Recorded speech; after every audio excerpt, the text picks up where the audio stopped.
আল্লামা জুলফিকার নকশবন্দি রহমতুল্লাহি আলাইহি তওবা সম্পর্কে ওনার কিতাবে একটা ঘটনা আনছেন। সেটা হলো জগৎ বিখ্যাত ওলি হযরতে হাসান বসরি রহমতুল্লাহি আলাইহির জামানার এক ব্যক্তির তওবার ঘটনা। প্রাণের ভাইরা আমার, হযরতে হাসান বসরি রহমতুল্লাহি আলাইহি ওনার জামানায় ওনার একজন আশিক ছিল, ওনার একজন মুরিদ, ওনার দরবারে আসা যাওয়া করতো, আল্লাহর ওলির সাথে খুব সম্পর্ক।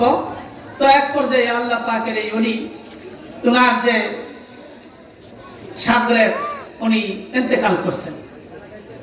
ওনার ইন্তেকালের পরে ওনার একজন যুবক বয়সের ছেলে ছিল।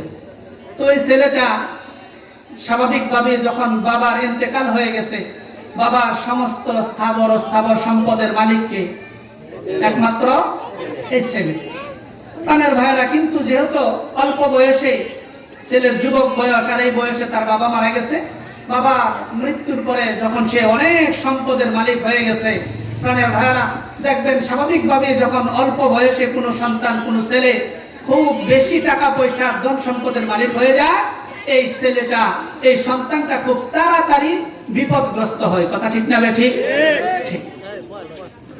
প্রাণের ভাইয়েরা আমার, হযরতে হাসান বসরি রহমাতুল্লাহি আলাইহির জামানায় হাসান বসরির মুরিদের সন্তান যখন বাবা মারা গেছে, বাবার মৃত্যুর পর সমস্ত সম্পদের মালিক সে হইল। সমস্ত সম্পদের মালিক হওয়ার পর ছেলেটা উল্টা পাল্টা চলা শুরু করেছে, খারাপ বন্ধুদের সাথে আড্ডা দেয়, কথা শোনে না, নেশা পানি করে, মায়ের কথাও শুনে না। মা বারবার সন্তানটাকে বোঝায়, বারবার বোঝানোর পর সন্তান কথা শোনে না। সন্তানের মা ডাক দিয়ে বলে, বাবা, খারাপ বন্ধুদের সাথে আড্ডা মেরে সময় নষ্ট করো না, দুনিয়ার সময় অত্যন্ত অল্প, এই অল্প সময়ের ভিতরে আল্লাহ পাকের প্রিয় হও, খারাপ মানুষের সাথে চলাফেরা করো না, নামাজ পড়ো, রোজা রাখো, আল্লাহ পাকের ওলিদের সাথে, আল্লাহ পাকের বান্দাদের সাথে, আলেম ওলামাদের সাথে সম্পর্ক কায়েম করো। কিন্তু সন্তানের মা এক দিয়া সন্তানকে নসিহত করে, সন্তান এক কান দিয়া শুনে, আরেক কান দিয়া মায়ের নসিহত গুলা বের করে দেয়। প্রাণের ভাইরা আমার, এমন মানুষ, এমন সন্তান দুনিয়াতে আছে না নাই? প্রাণের ভাইরা আমার, আল্লাহ রাব্বুল আলামিনের এই বান্দা, আমি কথাটা শর্ট করে দিচ্ছি যেহেতু হযরত মনে হয় চলে এসেছেন। প্রাণের ভাইরা আমার, আল্লাহ পাকের বান্দা মা যখন কথাগুলো বলে শুনে না, এক পর্যায়ে মা আল্লাহর ওলির কাছে নিয়ে গেলেন। বারবার নিয়ে যাওয়ার পরে আল্লাহর ওলি তাকে নসিহত করেন, কিন্তু শুনে না। এক পর্যায়ে হযরতে হাসান বসরি রাহমাতুল্লাহি আলাইহি ডাক দিয়া বলতেছে, মা গো, তোমার সন্তানকে আর আমার কাছে নিয়ে এসো না, আমার নসিহত সে আর শুনবে না, আর কখনো আমার কাছে নিয়ে এসো না, মনে হয় আল্লাহ পাক তাকে মোহর মেরে দিয়েছেন। এবার মা আর ওর কাছে নিয়ে আসে না।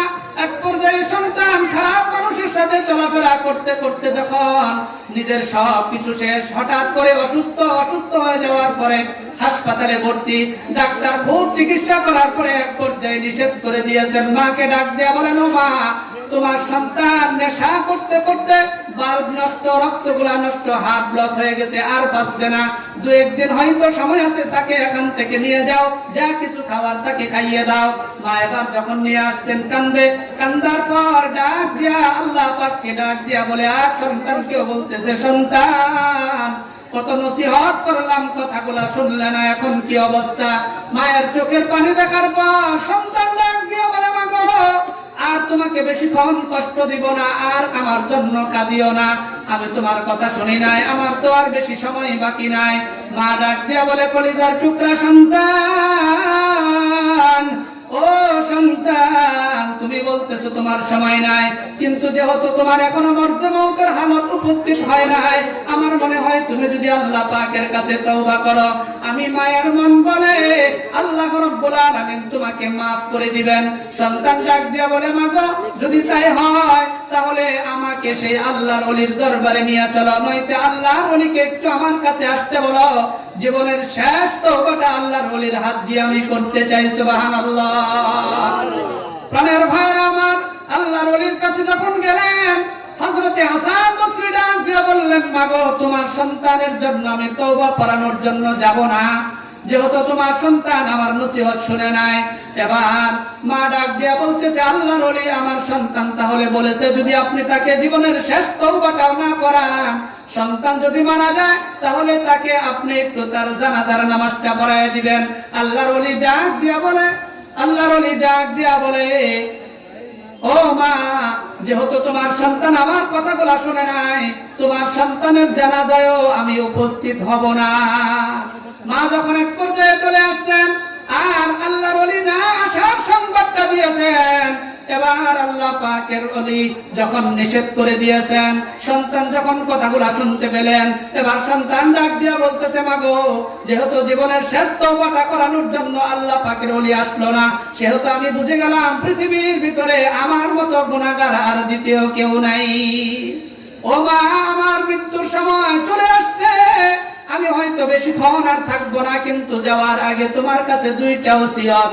এক নাম্বার, মাগো, আমি যদি মারা যাই আমার লাশটা সামাজিক কোনো গোরস্থানে দাফন করবে না, কারণ দুনিয়ার মানুষ দেখুক আমি যেহেতু তুমি মায়ের নসিহত শুনি নাই, আল্লাহর ওলিদের কথাও শুনি নাই, আলেম ওলামার সাথে তাদের সংস্রব গ্রহণ করি নাই, আমার মতো কুলাঙ্গার সন্তান যাতে দুনিয়াতে কেউ জন্ম না যায়। দ্বিতীয় ওসিয়ত ডাক দিয়া বলে, মাগো, আরেকটা ওসিয়ত হলো আমার মৃত্যুর পর আমার গলার মধ্যে রশি পেঁচাইয়া আমাদের এই উঠান থেকে এক গর্তে রেখে আরেক ঘরে আমার লাশটা টেনে সেত্রে নিবে আর আনবে। মা ডাক দিয়া বলে, কেন রে সন্তান? এবার সন্তান ডাক দিয়া বলে, মাগো, পৃথিবীর মানুষ দেখুক যাতে আমার মতো খারাপ সন্তান জন্ম না দেয়। ও মা, আমাকে সামাজিক কোনো গোরস্থানে দাফন করবে না, তার কারণ হলো, ও মা, আমি সন্তানের মনে হয় আমি এত পাপ করেছি, এত গুনাহ করেছি, সামাজিক কোনো গোরস্থানে কবরস্থানে যদি আমাকে দাফন করা হয়, আমার কারণে অন্য কবরবাসী যারা আছে তাদেরও শাস্তি শুরু হয়ে যাবে। প্রাণের ভাইয়েরা, এক পর্যায়ে আল্লাহ পাকের এই বান্দা মারা গেছেন। কিছুক্ষণ পরেই আল্লাহ পাকের ওলি হযরতে হাসান বসরি রাহমাতুল্লাহি আলাইহি মায়ের ঘরের সামনে চলে আসছেন। এবার মা দরজা খুলছেন, ডাক দিয়া বলে, আল্লাহর ওলি, আমার সন্তান তো দুনিয়া থেকে চলে গেছে, আপনি কেন আসছেন? আল্লাহর ওলি ডাক দিয়া বলতেছে, মা, আপনাকে যখন আমি ফিরিয়ে দিয়েছি, আমি ফিরিয়ে দেওয়ার পর আমি ওখানে একটু কাইলুলা করতেছিলাম, একটু বিশ্রাম নিচ্ছিলাম, হঠাৎ করে আমার চোখটা লেগে আসছে। আমি যখন ঘুমের ঘরে চলে গেলাম, কে যেন আমাকে ডাক দিয়া বলতেছে, এ হাসান, তুমি আমার কেমন ওলি হইলে, কেমন বন্ধু হইলে, কেমন পেয়ারা বান্দা হয়েছো, যে তুমি একজন পেয়ারা বান্দা হওয়ার পরে আমার আরেকজন পেয়ারা বান্দার জানাজা পড়বে না বলে নিষেধ করে দিয়েছো। সুবহানাল্লাহ।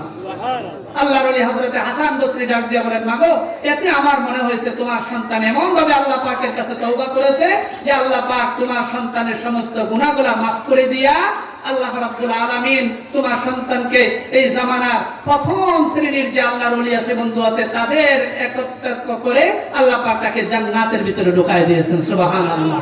সম্মানিত বন্ধুগণ, আল্লাহ পাক এই কথাগুলোর উপরে আমল করার তৌফিক দান করুন। অনেকটা সময় নিয়ে নিয়েছি হযরতকে বসায়। আল্লাহ রাব্বুল আলামিন আমাদের